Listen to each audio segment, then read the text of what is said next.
Ndoshta njerëzit nuk e dinë dhe bota duhet ta di që Shqipëria ishte i vetmi vend europian që gjatë Holokaustit pati një popullsi hebreje brenda Shqipërisë që u rrit e nuk pak. U rrit sepse shqiptarët, muslimanët shqiptarë, në frymën e moderimit, në frymën e tolerancës, në frymën e dinjitetit njerëzor, mbrojtën një qindra hebrej që jetonin aso kohë në Shqipëri, e po kështu mikpritën shumë të tjerë. Ky është shpirti që ju përfaqësoni.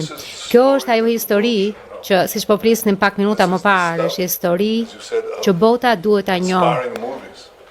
Kjo është histori, siç ju thatë, që frymëzon filma.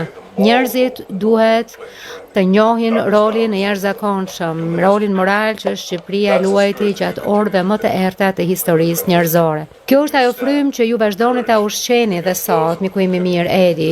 Ju qëndroni me kuraj kundër atyre që duan t'ju sprapsin, ju qëndroni krah së vërtetës, ju qëndruat krah Izraelit kur u sulmuam nga barbarët. Busulla juaj morale nuk u lëkund.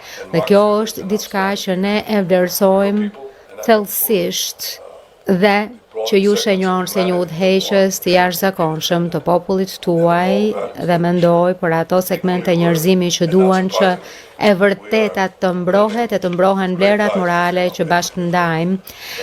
Po kështu, e jo çuditërisht, ne po ndërtojmë marrëdhënie të shkëlqyera midis Shqipërisë dhe Izraelit. Dhe numri i turistëve izraelit që kanë shkuar në Shqipëri është rritur me 800%, ndoshta 1000 dhe së shpejti do të bëhen shumë më tepër. Dhe mund t'ju them të gjithë izraelitëve që Shqipëria është një vend i mrekullueshëm, me njerëz mrekullueshëm, kështu që shkoni atje.